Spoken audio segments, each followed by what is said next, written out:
蓝曦臣反手握住他的手，灵力顺着相触的肌肤游走，惊得他腕间抹额泛起微光。以魏公子的性子，只怕要缠着你讲上3天3夜的故事。他顿了顿，目光落在远处山峦，说起来，你与令慈生的相像，他定会欢喜。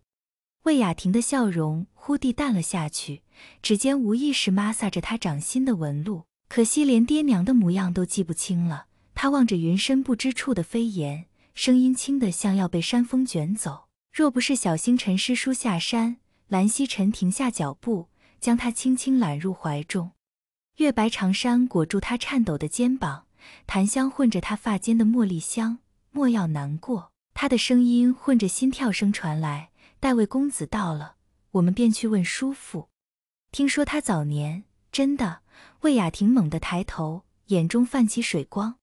蓝曦臣伸手拭去他眼角的晶莹，指腹擦过脸颊时微微发颤，自然。他的拇指轻轻摩挲着他泛红的眼眶，我怎会骗你？魏雅婷破涕为笑，偏头蹭了蹭他的掌心，就知道曦臣哥哥最好了。他忽然踮脚在他耳边低语，等见到阿宪，我定要让他瞧瞧，谁才是这云深不知处最漂亮的姑娘。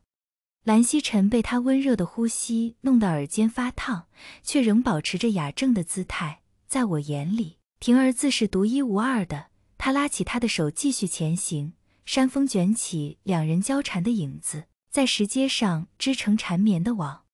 日头渐渐西斜，山门处仍不见云梦江氏的踪影。魏雅婷攥着帕子轻擦额角，绣着兰花的手帕沾了薄汗。阿宪他们怎么还不来？他望着空荡荡的山道，声音里带着不安。蓝曦臣将他往树荫下带了带，灵力凝成的屏障挡住刺眼的阳光，许是路上贪玩。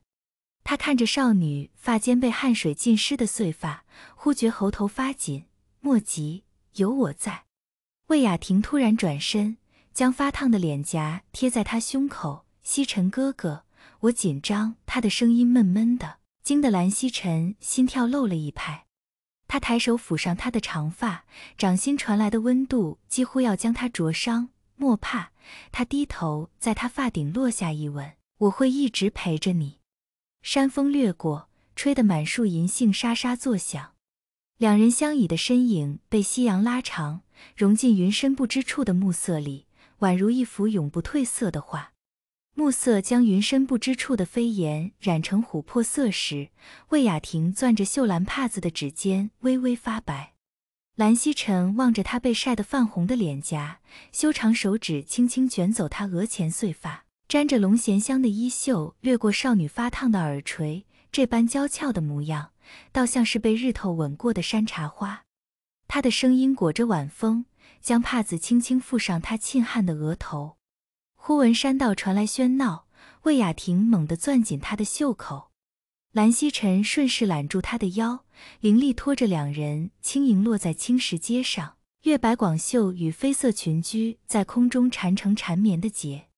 只见魏无羡被禁言封住嘴巴，正对着蓝忘机手舞足蹈，随便剑在腰间晃出幽蓝的光。这位公子，蓝曦臣无奈轻笑，却在魏雅婷焦急的拉扯中红了耳根。少女扬起头时，发间银铃撞出急切的节奏。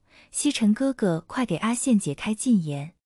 他的指尖几乎陷进他掌心，惊得蓝忘机冷冽的目光扫了过来。江城的佩剑三毒在暮色中泛起寒光，目光狐疑地打量着魏雅婷，你唤他什么？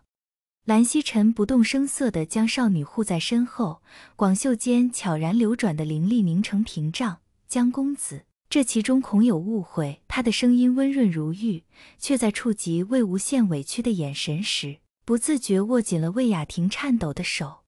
当得知拜帖遗落的缘由，蓝忘机终于撤去禁言。魏无羡揉着发麻的脸颊，突然凑近魏雅婷，多谢姑娘。不知方话音戛然而止，少年望着少女与藏色散人如出一辙的杏眼，喉结剧烈滚动。蓝曦臣看着魏雅婷跃跃欲试的模样，喉间溢出轻笑。他用拇指摩挲着她腕间的抹额，感受着指尖传来的温热，若想相认，便话未说完，被少女突然的娇嗔打断，还是等她歇口气吧，免得吓哭了我这宝贝弟弟。夜幕完全降临时，蓝曦臣带着魏雅婷来到云深不知处最幽静的听松阁。廊下宫灯次第亮起，将两人的影子投在青石板上，交缠的轮廓宛如水墨画卷。石桌上早已备好他最爱的桂花酿，杯盏边缘还凝结着细密的水珠。星星也会有故事吗？魏雅婷趴在栏杆上，发间玉兰簪子随着动作轻晃。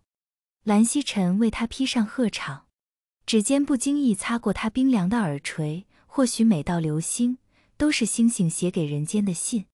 他望着少女眼中倒映的星河，突然想起白日里他为魏无羡焦急的模样，心口泛起酸涩的甜。今日又没问到爹娘的事。魏雅婷突然转身，发间银铃扫过她下颌，蓝曦臣顺势将她圈在怀中，广袖裹住两人交叠的身影。明日我陪你去。他的声音混着桂花酒香落在她发顶，舒服书房的明前茶，最适合配你的故事。少女突然踮脚，温热的呼吸拂过她耳畔。那我这个故事的主角好看吗？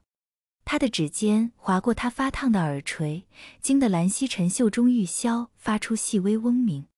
月光透过窗棂洒在两人交缠的影子上，将这个未说出口的答案酿成比桂花酿更甜的秘密。云深不知处的夜色如墨，唯有听松阁的宫灯在廊下投出暖黄光晕。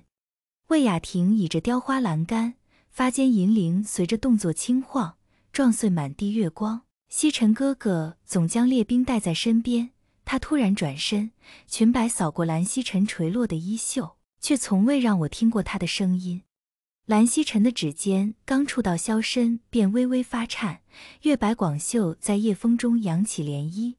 列兵离唇的刹那，山风突然止息，第一缕箫声如清泉漫过石阶，惊得栖在枝头的夜莺扑棱棱振翅。魏雅婷望着他微合的眼帘，看着月光在他睫毛下投出蝶一般的影，忽然想起白日里他为解魏无羡禁言时同样专注的神情。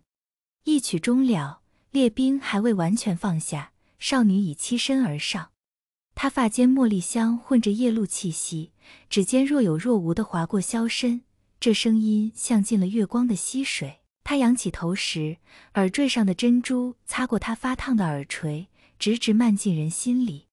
蓝曦臣喉结滚动，将列兵收入袖中时，不小心碰到她冰凉的手背。魏雅婷突然握住他的手腕，腕间抹额与他的玉佩发出同频震颤。再吹一曲好不好？他的声音裹着桂花酿的甜，在他耳畔荡出涟漪。